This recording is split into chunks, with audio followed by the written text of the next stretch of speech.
제가 진료를 하면서 환자분들한테 꼭 금연하세요 라고 말씀드렸을 때 짓궂은 환자분들이 전자담배는 어떤가요? 이렇게 또 여쭤보시는 환자분들이 있어요. 제가 담배를 피지를 않으니 대답을 해드릴 수가 없더라고요. 그러면 역시나 공부를 해야죠. 전자담배가 어떤지. 그래서 이번 시간에는 전자담배와 입안 건강, 전자담배와 잇몸병, 그다음에 조금 더 주제를 확장해서 임플란트까지 한번 보여드릴 거고, 조금 결론부터 말씀드리면 전자담배가 위험한데 이 위험한 게 실제로 일반 담배만큼 악영향을 미치는 게 확정돼서 위험하냐, 그게 아니고 아직까지 물음표인 게 확실히 많아요. 연구를 하려면 어떤 영향을 미치는 요소만 딱 분리해서 연구를 해야 된단 말이에요. 근데 전자담배가 특이한 거는 시작한 지도 얼마 안 돼서 장기 추적 결과도 별로 없지만 대부분은 논문을 보면 연구 논문의 한계를 어떻게 지적하고 있냐면 일반 담배에서 전자담배로 넘어온 환자들이기 때문에 전자담배만 영향을 우리가 확정할 수는 없다, 이런 식으로 연구의 한계를 지적을 하더라고요. 그건 맞는 말이죠. 그래서 위험한 거예요. 어쨌든 몸에 들어오는 유해 물질이니 경각심을 갖기는 좀 해야 될 것 같습니다.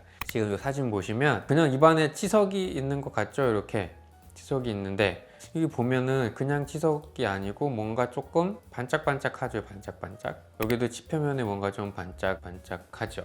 이게 과연 뭘까? 실제로 이렇게 물어봤던 환자분들도 계시고, 제가 그때 당시에는 답변을 못 해드렸으나 공부를 하다 보니 그거였겠거니 이제 감이 조금 와서 답은 뒤에 가서 한 번 더 말씀을 드릴게요. 전자담배가 충치에도 영향을 미치는지 이제 연구를 하셨는데, 이제 제가 전자담배에 대해서 공부를 해보니까 잇몸병보다는 오히려 충치에 조금 더 악영향을 줄 수 있겠다, 포커스가 맞출 수 있겠다 생각이 드는 게, 이상하게 전자담배는 이게 설탕 같은 거를 섞더라고요, 그 액상에다가. 그래서 이 논문의 특징은 뭐냐면 전자담배에 들어있는 여러 가지 성분들을 구성 요소로 분류를 해서 각 구성 요소들이 과연 어떤 영향을 미치는지에 대한 연구들을 한번 쭉 살펴본 그런 논문이에요. 첫 번째, 안에 당이 정말 들어있대요. 슈가가. 그 안에 뭐 스크로스, 프럭토스, 글루코스 다 들어있어요. 뭐죠? 뮤턴스, 충치를 일으키는 뮤턴스의 밥이잖아요. 들어있죠. 그러니까는 충치에 민감할 수 있겠구나 생각을 당연히 할 수 있어요. 첨가된 여러 가지 중에 스크로스, 설탕,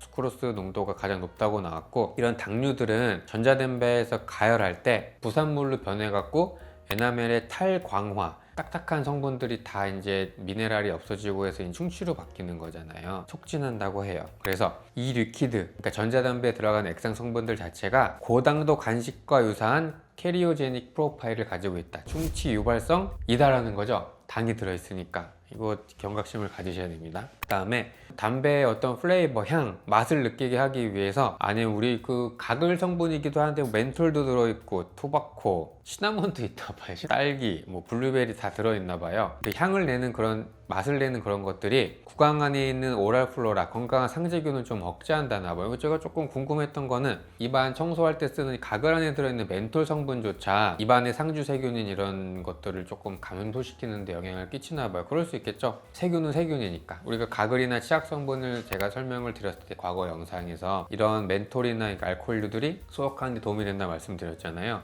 그러니까 저 성분에 의해서 우리 구강 내 상주균이 감소하는 것 같더라. 그런데 특이한 거는 뮤턴스가 증가해 버리는 거죠. 건강한 상세균은 억제하고 뮤턴스가 증가해 버리니까 역시나 상대적 우위에 의해서 충치가 증가할 수 있는 환경을 갖게 되는 거죠. 그래서 플레이버, 맛을 내는 그런 액상 안에 들어있는 이런 물질들은 구강 미생물의 균형을 깨고 충치균의 도미넌스, 지배를 하게 안 되는 것 같다. 그 다음에 제가 이 알데하이드라는 말을 듣고 참 마음이 아팠는데, 알데하이드가 독극물이잖아요, 한마디로. 이게 이제 액상에 들어있으니 연초라고 하죠. 연초, 일반 담배만큼 안 좋은 물질을 갖고 있는 거는 맞아요. 그래서 이제 그 액상 안에 들어있는 것들을 쭉 우리 농도 조사를 해보니까 포름알데하이드, 아세트알데하이드 뭐 농도가 꽤나 높죠. 그 전자 액상 안에 들어있는 프로필렌, 글리콜 이런 것들이 가열해서 알데하이드류를 만들게 되고, 이 알데하이드가 중독성이 있는 것 같아요. 그래서 이게 사용이 증가가 되면서 계속 담배를 피게 되고, 그 안에 들어있는 당류 이런 것들 때문에 이제 케리스 사이클, 충치 사이클이 계속 강화된다고 하는 거죠. 이것만 봐도 담배 안 폈으면 참 좋겠는데, 그죠? 그래도 여러 가지 끊지 못하는 요인들이 있으니까 전자담배로 이렇게 전환하시는 것까지는 괜찮은 것 같은데, 독극물이 있다는 것 자체가 그렇게 마음이 썩 좋지는 않습니다.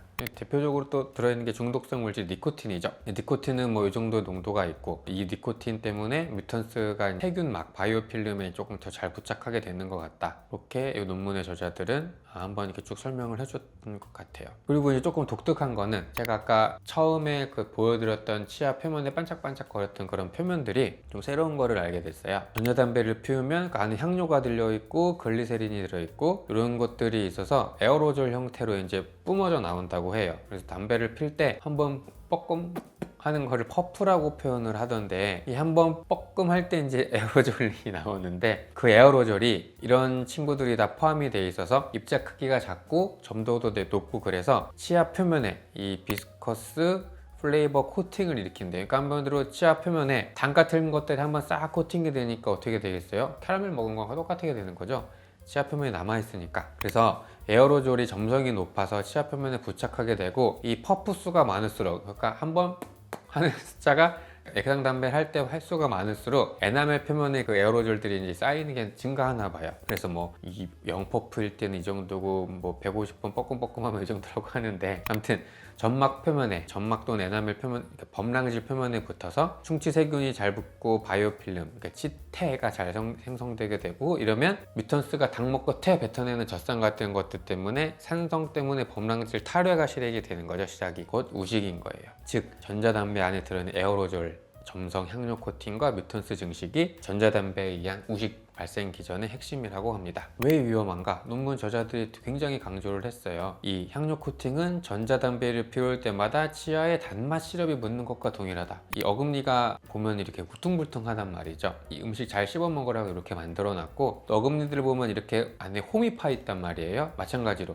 식사하고 음식의 잔해들이 잘 빠져나가려고 길을 만들어 놨어요. 그 중에서 작은 구멍 혹은 이 협곡같이 얕은 그런 골목길 같은 거를 치의학 전문용어로 피드앤피셔라고 그러는데, 거기 부분에 당이 자꾸 껴 있으니까 충치가 잘 생기는 거죠. 치면 열구 전색 들어보셨을 거예요. 초등학생들 충치 생기지 말라고 치면 열구 전색이라 그래서 가느다란 이 협곡 같은 길이나 또랑 같은 데에다가 일부러 레진을 충전해서 충치를 이렇게 좀 차단하는 예방 술식을 치면 열구 전색이라고 하는데, 마찬가지인 거죠. 이 당 성분들이 코팅이 잘 되는데 이런 조그마한 길고목 같은 데다가 아니면 치아에 이렇게 그루브 같은 데다 자꾸 끼니까 충치가 유병률이 높아지게 되는 거예요. 그래서 논문 저자들은 소구치, 대구치 부위에서 충치가 굉장히 취약하게 될 수 있는 가능성을 지적을 하고 있더라고요. 자, 그러면 전자담배 그리고 일반 담배 피웠을 때 우리 몸에서 어떻게 반응하는지를 베이퍼, 전자담배를 피는 사람과 그렇지 않은 사람 간의 구강 미생물을 비교를 했고, 그 다음에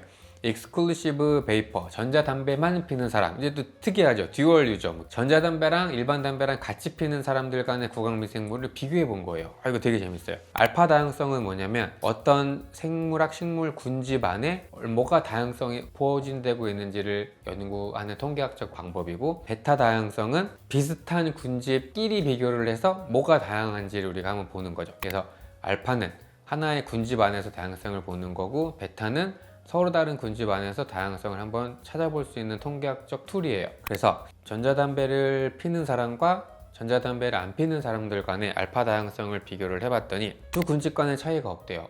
그러면 전자담배를 피는 사람들 입장에서는 오케이 할 수 있겠죠? 전자담배를 폈는데 미생물의 자체가 두 군집 간의 차이가 없다고 하니까. 그런데 이 다양성이라는 말은 좋은 미생물, 나쁜 미생물 이 섞여 있는 다양성도 있을 수 있지만, 다양하다는 것 자체가 꼭 좋은 것만은 아닌 거잖아요. 그러니까 안정적이고 건강한 미생물의 의미가 아니라 다양성의 총량, 그러니까 좋은 미생물, 나쁜 미생물에 섞여 있는 어떤 그런 다양성의 양이 비슷하다는 거지, 전자담배를 핀다고 해서 건강한 미생물이 더 다양하다, 꼭 그런 의미는 아니라는 거예요. 그리고 베타 다양성을 본 거죠. 전자담배를 피는 사람과 그렇지 않은 요 두 군 간의 다양성을 비교를 해봤더니 차이가 명확하게 나오는 거죠. 전자담배 사용자의 구강 미생물 구성이 비사용자와 명확하게 달랐대요. 특히 베일로넬라가 유의미하게 증가했는데, 얘네들이 뭐냐면 치주염을 일으키는 정확한 세균들이거든요. 그러니까 다시 전자담배를 피는 군과 안 피는 군 내부에서 다양성을 조사해봤더니 여전히 다양하더라. 그런데 피는 군과 피지 않는 군의 베타 다양성, 이렇게 비교를 해봤더니 두 군 간에 어떤 차이가 나타났냐면, 전자담배를 하는 쪽에서 우식, 초기 치주염, 병원성과 관련된 어떤 미생물의 다양성이 증가한다, 이 말인 거죠. 그래서 정리를 하면 전자담배를 피워도 구강 내 미생물의 다양성 자체는 변하지는 않지만 미생물의 구성은 변화시키는데 그게 베타 다양성이고, 전자담배를 하면 그 구성의 변화 자체가 유익균보다 유해균이 증가하는 방향으로 다양성이 증가하더라. 기억하고 계셔야 됩니다. 자, 그 다음은 전자담배를 피는 군과 그 다음에 전자담배와 일반 담배를 같이 피는 군을 이제 비교를 해보는 거예요. 여기 전자담배만 피는 군 안에서, 그 다음에 전자담배와 일반 담배를 피는 군 안에서 미생물 다양성을 한번 봤어요. 그랬더니 일반 흡연이 들어오면서 구강 미생물이 더 혼합해지고 다양해졌대. 그러니까 여기가 더 미생물이 더 다양하다는 거죠. 다양하다고 좋은 게 아닌 거죠. 왜? 유해균이 종류가 많아질 수 있으니까. 그래서 보니까 T 뭐 어쩌고, 그 다음에 폴 어쩌고, 프레보텔라, 이 친구들 전부 다 치주균, 치주염. 그러니까 전자담배랑 일반 흡연 같이 하는 요 군 안에서를 보니까 일반 흡연이 들어오니까 집단 안에서 다양성이 증가했는데 유해균이 더 많아진 거죠. 일반 담배는 확실히 안 좋은 것 같아요. 안 좋은 것 같아.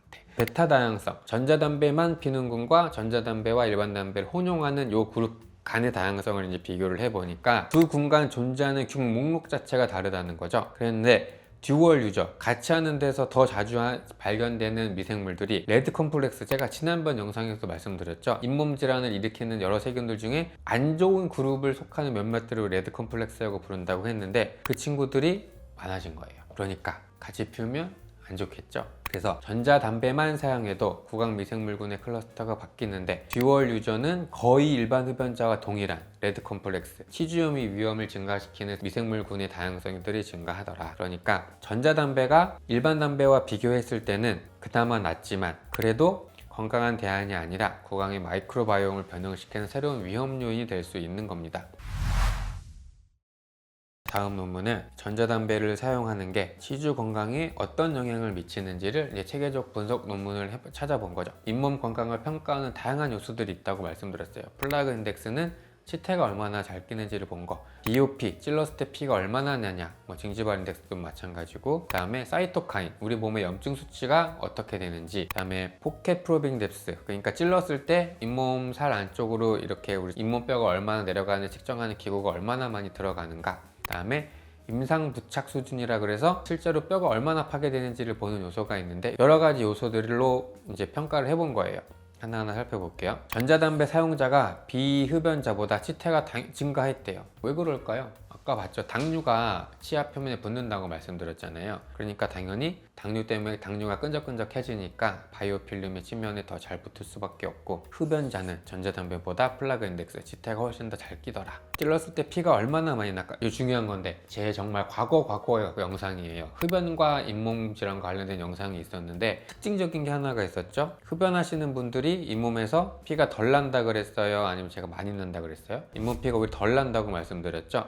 특이한 상황이었는데 왜 그러냐면 이 담배에 들어있는 어떤 특정한 성분들 때문에 혈관이 수축돼서 잇몸 자체는 안 좋아지는 방향으로 가지만 혈관이 수축돼서 찔러도 피가 덜 난다고요. 그러니까 담배를 피우시는 분들은 잇몸에 피가 다른 분들보다 덜 나니까 치과에 가게 되는 횟수도 줄어드는 것처럼 보인다. 마찬가지예요. 니코틴의 혈관 수축 적과 때문에 잇몸 출혈이 줄어든 것처럼 보이지만 실제로 염증이 적다는 것은 아닌 거죠. 다행히 전자담배 사용자가 비흡연자보다 낮게 측정이 되지만 전자담배에도 니코틴이 있단 말이에요. 그러니까 염증이 없는 것으로 마스킹 될 수가 있다는 거죠. 사이토카인, 전자담배를 피웠을 때 우리 몸에서 과연 염증 수치가 어떻게 바뀔 것인가? 전자담배 사용자가 비흡연자보다 인터루킨 1 베타나 TNF 알파 같은 친구들이 늘어났는데 이 친구들이 몸에서 전신, 국소 염증 반응을 일으켰을 때 높아지는 우리 몸에서 있는 그 신호전달 물질들이란 말이에요. 이 사이토카인이 흡연을 안 하는 사람들보다는 전자담배 사용자가 낫지만 흡연자보다는 훨씬 낫다. 그러면 이제 전자담배를 피우시는 분들은 안도할 수 있겠죠. 아, 조금 괜찮구나. 안도해도 될지는 잘 모르겠습니다. 찔렀을 때 과연 잇몸 안쪽으로 짝대기, 잇몸 질환이 얼마나 진행된지를 보는 그 자 같은 게 얼마나 많이 들어가는지를 봤을 때 전자담배를 피우는 사람과 비흡연자 혹은 과흡연자는 차이가 없다. 이거를 봐도 전자담배 피우면 뭐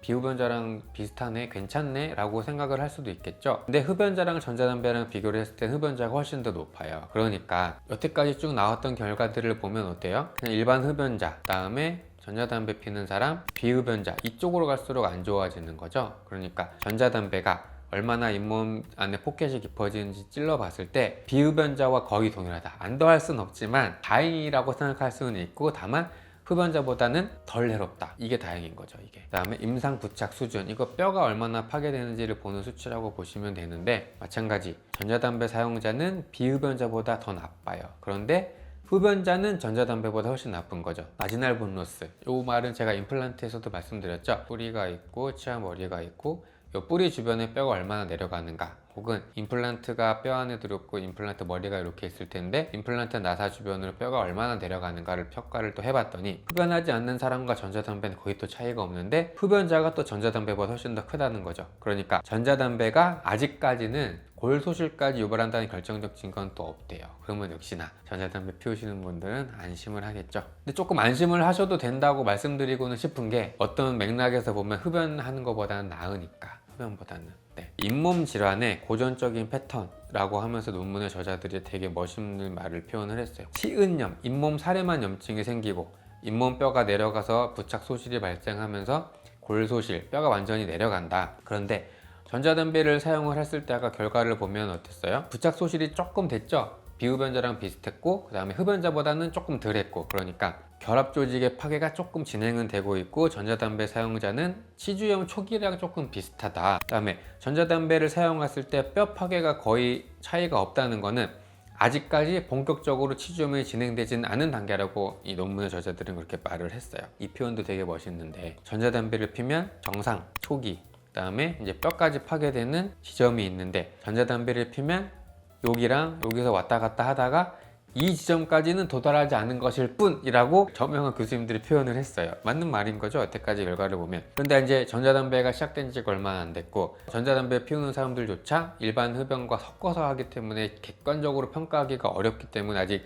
장기 데이터가 나오지는 않았지만, 지금까지 나온 결과들만 보면 일반 흡연보다 낫다 정도로 정리가 되는 것 같아요. 요 말이 정말 중요한 거고, 치태 증가하고 염증 표지자 증가하고, 출혈은 찔렀을 때 피는 덜 나는 것 같지만 혈관 수축 때문에 마스킹이 되는 것 같고, 뼈가 나빠지는 거는 그렇게 나빠지진 않는다는 거예요. 비흡연자와 비슷한데 부착 소실, 그러니까 뼈가 파괴되는 초기를 보는 그 수치도는 나쁠 수 있다. 그러니까 이런 것들을 봤을 때 다시 전자담배는 안전하다고 생각할 수도 있지만, 반대로 말하면 일반 담배보다는 낫지만 여전히 치주 질환의 위험을 높인다. 이렇게 정리를 하는 게 좋을 것 같아요. 자, 그러면 마지막, 그냥 일반 잇몸에서 우리가 저렇게 논문을 공부를 해봤으니 임플란트에 전자담배가 어떻게 영향을 미치는지도 보면 참 좋을 것 같다는 생각을 했어요. 왜냐면 모든 교과서, 모든 논문, 치주염 임플란트와 관련돼서 가장 안 좋게 표현하는 것이 흡연이기 때문에 환자분들한테 급연을 하라고 제가 설명을 드렸지만, 저희 착한 후배가 저한테 해줬던 그 말을 아직도 잊지를 못하죠. 형,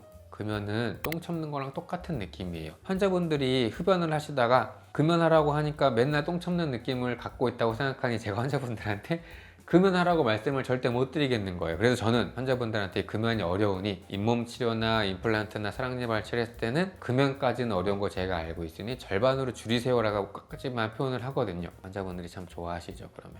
그래서 전자담배가 임플란트 주변 조직에 주는 영향을 아까 말씀드렸던 거, 잇몸의 건강을 표시해주는 임상 지표와 뼈 소실과 혈액 내에 들어있는 염증성 물질을 중심으로 이제 분석을 해본 거예요. 결과가 어떨까요? 플라그 인덱스, 치태가 끼는 거. 당연히 일반 담배가 안 좋을 거고, 전자담배 왜 그렇다고 말씀드렸죠? 안에 당이 들어있고 거기 안에 들어있는 방울 같은 거, 그게 치아 표면에 코팅이 되니까 치태가 많이 붙을고, 블리딩 온 프로비, 찔렀을 때 피가 얼마나 나냐. 전자담배랑 일반 담배 전부 다 피가 잘 안 된다고 말씀드렸죠? 왜 그래요? 혈관이 수축되기 때문에. 그래서 염증이 낮은 게 아니라 혈관이 수축돼서 피가 덜 나는 마스킹이 된 거다. 그래서 이거는 안 좋은 거예요. 프로빙 뎁스, 찔렀을 때 자가 얼마나 잇몸 안에 푹 들어가냐, 즉 잇몸 건강이 얼마나 안 좋은가 찔러봤을 때 마찬가지 일반 담배가 가장 많이 들어가고, 그 다음에 전자담배, 비흡연자인 거예요. 결과가 임플란트랑 내 일반 치아랑 거의 비슷하게 가고 있죠. 일반 치아나 자연 치아나 임플란트 모두 일반 담배가 가장 안 좋고, 그 다음에 전자담배, 그 다음에 비흡연자인 거예요. 당연히 일반 담배 가장 본로스가 심하고, 염증성 사이토카인도 마찬가지 일반 담배가 가장 안 좋다. 그런데 이 인터루킨 1 베타가 뼈를 파괴시키는, 오스테오클라스트를 활성화시키는 사이토카인이란 말이에요. 그런데 이 염증성 사이토카인의 순서와 본로스 순서가 똑같은 거죠. 그러니까 전자담배를 피면 염증성 사이토카인이 혈액안에 높아지는 것은 맞다. 이 논문의 결론은 전자담배 사용자는 비흡연자보다 임플란트 주위험 위험이 확실하게 증가하는 것은 맞아요. 안도하셔도 좋을 거는 일반 담배보다는 위험이 낮지만 치유지연, 염증 증가 이런 위험인자는 아까 처음에 봤던 것처럼 위험인자는 항상 존재를 하는 거죠. 그래서 제가 기억을 해야 될 거죠. 만약에 제가 보는 환자분들이, 수술하는 환자분들이 담배를 안 피우고 전자담배를 피운다고 체크를 해두시면 저는 안도해야 될 게 아닌 거죠. 논스모커가 아니기 때문에 위험도의 수준이